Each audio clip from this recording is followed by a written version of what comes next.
Hi friends, welcome to movie updates and reviews. మీకోసం the anacondas movie review తీసుకొచ్చాను guys. నా present prime వీడియోలో streaming అవుతుంది guys. ముందు చూడడం జరిగింది. మూవీ ఎలా ఉందో ఈ రివ్యూలో తెలుస్తుంది గైస్. స్టోరీలోకి వెళ్తే కొంతమంది అడవి ప్రాంతంలోకి అయితే వెళ్తారు గైస్. ఒక డిస్కవర్ చేయడానికి అయితే వెళ్తారు. మ్యూజియం కోసం ఒక డిస్కవర్ చేయడానికి అడవి ప్రాంతంలోకి అయితే వెళ్తారు గైస్. అక్కడ వెళ్ళిన తర్వాత వాళ్ళకు టెంపుల్ గురించి అయితే కొన్ని రహస్యాలు అయితే తెలుస్తాయి గైస్. అయితే దాని తర్వాత వాళ్ళు కొన్ని వింత అనుభవాలు అయితే ఎదురవుతాయి వాళ్ళకి. మరి ఆ ప్లేస్ నుంచి వాళ్ళు ఎలా బయటపడ్డారు, వాళ్ళు ఎలాంటి ప్రాబ్లమ్స్ ఎదుర్కోవాల్సి వచ్చింది, మరి అక్కడి నుంచి ఎలా బయటపడ్డారు, ఎలా సేవ్ అయ్యారు, మరి క్లైమాక్స్లో ఏం జరిగింది ఏంటనేది త్రూ అవుట్ మీరు చూస్తారు గైస్. మూవీ మాత్రం నాకైతే నచ్చలేదు గైస్.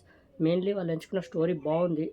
స్టోరీ పర్లేదు, మంచి స్టోరీని ఎంచుకున్నారు. బట్ తీసుకెళ్లే విధానం చాలా బ్యాడ్ అనిపించింది. చాలా స్లో బేస్గా వెళ్తుంది. అసలు ఎక్కడ మనకి ఎంగేజ్ థ్రిల్లర్ చేయదు. స్టార్టింగ్ పోర్షన్ ఏదైతే ఉంటుందో చాలా ఎంగేజింగ్గా థ్రిల్లింగ్గా చూపిస్తారు బ్లడ్ వైలెన్స్ తోటి. ఆ మూవీ చాలా బాగుంటుందని అయితే అనుకున్నాను. బట్ వెళ్ళే కొద్ది మూవీ చాలా స్లో బేస్గా వెళ్తుంది. డ్రాగ్ అని ఫీల్ వస్తుంది. ఎక్కువ కాన్వర్జేషన్స్ నడుస్తుంటాయి, మాటలే ఎక్కువ ఉంటాయి. ఎక్కడ మనకి ఎంగేజ్ థ్రిల్ అనేది చేయదు. ఎక్కడ మనం మూవీతో కనెక్ట్ అవ్వలేం. ఎక్కడ ఇంట్రెస్ట్ అనేది రాదు. మెయిన్లీ మూవీకి అనకొండాస్ అని పేరు ఎందుకు పెట్టారేమో నాకు అర్థం కాదు. పర్ఫార్మెన్స్లు ప్రతి ఒక్కళ్ళే డీసెంట్గా అనిపించాయి. వాళ్ళు ఎంచుకున్న సబ్జెక్ట్ బాగుంది, స్టోరీ బాగుంది. దాంట్లో కంటెంట్ అంటే స్టోరీలో కంటెంట్ ఉంది, కానీ దాన్ని ఇంకా బాగా చెప్పాల్సింది. బట్ చాలా బోరింగ్గా తీసుకెళ్లారు మూవీని. అసలు ఎక్కడ మనకి ఎంగేజ్ థ్రిల్ అనేది చేయదు. ఎక్కడ కనెక్ట్ అవ్వలేము. ఎక్కడ ఇంట్రెస్ట్ అనేది రాదు. ఎక్కడ ఒక స్కేరీ మూమెంట్స్ కూడా అనిపించవు మనకి. అసలు ఇంప్రెసింగ్గా అనిపించదు.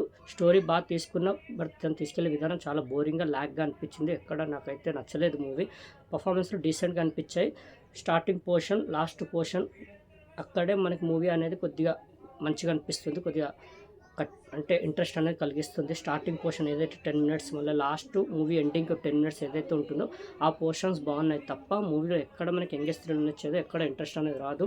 చాలా స్లో బేస్గా వెళ్తుంటుంది. ఎక్కువ కాన్వర్జేషన్స్, మాటలే ఉంటూ ఉంటాయి. ఆ టెంపుల్ గురించి, ఆ ప్రాంతం గురించి, దాని వెనకాల రహస్యాల గురించి అదే ఉంటుంది. బట్ స్టోరీలోకి తీసుకెళ్ళినా మనకి ఎంగేజ్ థ్రిల్ అనేది చేయదు. చాలా స్లో బేస్గా వెళ్తూ ఉంటుంది. నేనైతే రికమెండ్ చేయను గైస్, చూడొద్దని చెప్తాను. మీ టైం వేస్ట్ చేసుకోకండి ఈ మూవీ మీద. ఈ మూవీకి నేచర్ రేటింగ్తో 5కి 1.5. అది కూడా ఆ స్టోరీ బాగుంది, బట్ ఎగ్జిక్యూషన్ బాగాలేదు. తీసుకెళ్ళే విధానం బాగాలేదు. పర్ఫార్మెన్స్లు డీసెంట్గా ఉన్నాయి. ఫస్ట్ పోర్షన్, లాస్ట్ పోర్షన్ కొద్దిగా మంచిగా అనిపించింది, అంతే తప్ప మూవీలో ఏం లేదు గైస్. నేనైతే రికమెండ్ చేయను, చూడదని చెప్తాను. మీరు టైం వేస్ట్ చేసుకోకండి ఈ మూవీ మీద.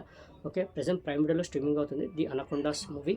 ది అనకొండాస్ మూవీ రివ్యూ మీకు నచ్చిందని అనుకుంటున్నాను గైస్. మరిన్ని మూవీ అప్డేట్స్ కోసం అండ్ రివ్యూస్ కోసం like and subscribe movie updates and reviews guys. Thank you.